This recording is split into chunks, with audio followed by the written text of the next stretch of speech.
setting up of the boat is very straightforward from a purely where do you start point.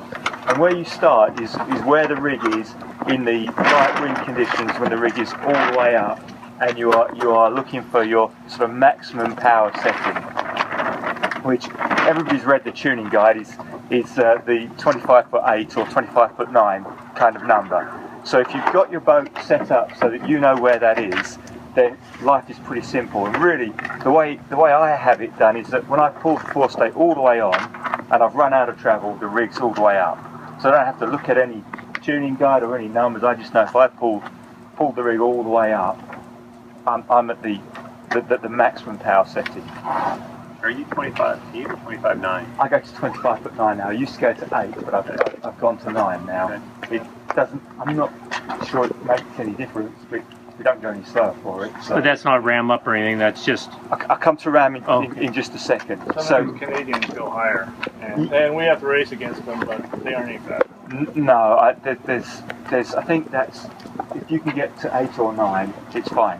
Now, one of the things that's quite important to do when you measure your rake, and I watch people do it, and everybody kind of has a slightly different way of doing it. And I think that the number is close enough that, we're talking 8 or 9, it doesn't matter by about an inch. But what you really should do is you're doing it with your halyard at the black band. And there's a number in the rule book, I think off the top of my head it's 3851 millimeters, I think, something like that. I'm not certain, but look in the rule book. And that is distance to the deck here. So then you know you've got your main halyard in the right place in the air, so that you've got no question mark at all about how you're doing it. The mast step should also be about 10'1", somewhere in that range, measured to the back of the boat. So when you then do that, you're measuring with the tape measure coming down to the corner of the boat on the outside. So that's where the number is. I've seen people do it on the inside, but it's to this corner on the outside. Over the transom. Now that's going to cause slight variances because each boat has a slightly different. Parker's different to a Rondar, different to a Waterman. They're all slightly different, but I think within the area to worry, that will get you there. So if you get your rig all the way up, 25'8" or 9, with those settings, with the mast step between 10'½ inch and 10'1", you're pretty good to go. That's measured from the back of the mast track. Back of the mast to an imagined glass sheet across the back of the boat, backed up to the boat. There. And again, that's not easy to measure with your centreboard in the way and everything else, but with the rig all the way up and the tape measure there, somewhere in there. And I've moved the mast around a bit forward and aft, and I've never detected a difference. So I think the rule of thumb is as far aft as you can get it, but as far aft as you can get it can give you a problem, and this has been cut out on here. It's in the back of the mast gate, so I tend to be a little bit further forward just so that I can rake further. So that's kind of like basic setting number 1. You then got the mast ram comes in as the next. Oh, and when you're measuring that 28'9", you want the rig to just be snug, not any sort of real pull on it, but just more than that. 2 center greens. 2 center greens. That's sort of just take up the slack. Then the next thing to do is the ram. And the way I set up the ram, you don't want sails up to do that because the weight of the sail is going to mess with it. But basically you want it flat. And it's as simple as that. I used to be mystified by how to set up the mast bend, but it's as simple as mark where that is at slack. So I calibrate so that for me, the rig at 9, the ram's at 9. That's just a simple mark on the boat. Then when you put the rig to say 6, mark again 6, 3, 3, and just keep repeating those numbers, and you'll see as the mast rakes, the ram will drop down the track. So that's not with actually tensioning the ram, it's just kind of letting it drop as the mast. Just let it go and just mark those off. That's too simple.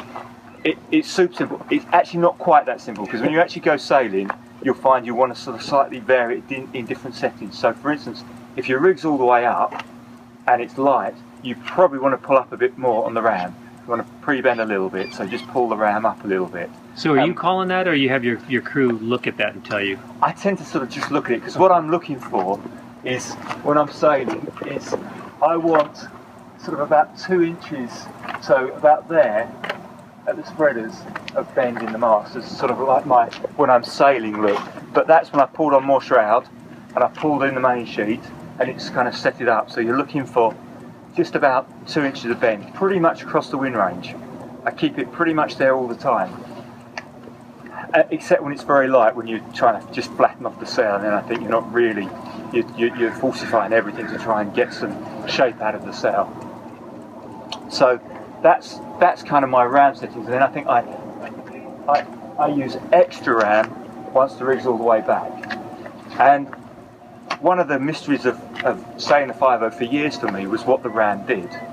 And I always thought the ram controlled bend, i.e. how much bend there was in the mast.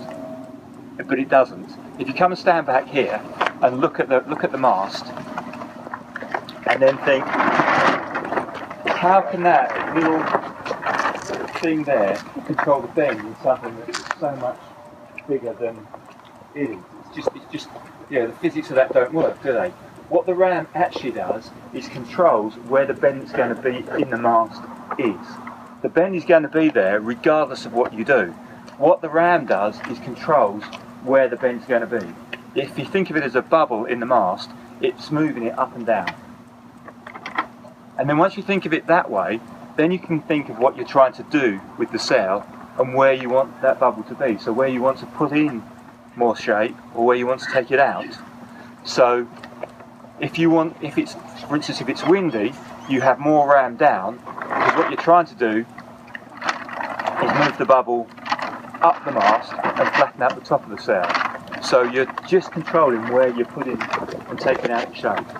So with the rams up, you're moving the bend lower down the mast, you're allowing the bottom to move, so you're taking out the shape at the bottom. So really that's what the ram's doing, it's moving that bubble up and down the mast. So that's why I over ram when it's windy and under ram when it's light. So in between those two, you kind of have your balance. So it's really fairly simple. And if you think of it as you're not bending the mast, you're just controlling where the bend is, then the ram's less of a mystery. Now it's obviously not quite that simple, and there are other things like putting on the shrouds that will control all that bend as well. But fundamentally that's what the ram's doing, it's controlling where in the mast the bend is, not how much there is. The way you just use the trap line to look at your bend at the spreaders, is that something you just have your crew look at it now and again when he's in the boat or something? Or no. And then just leave it? No, so the conversation we'll have in the boat is only if you're going slow. Because if you're going fast, you don't care, right? Everything's good. But if you're going slow, you're like, ooh, doesn't feel good, doesn't feel good. What's the mast look like? That's kind of almost our first conversation. And they'll go, looks right to me. So playing the Vang a lot. So I've got a fairly well calibrated line on the Vang, and I'm looking at where my block is. Right. An interesting thing I find is from tack to tack, depending on the sunlight, the sails look different.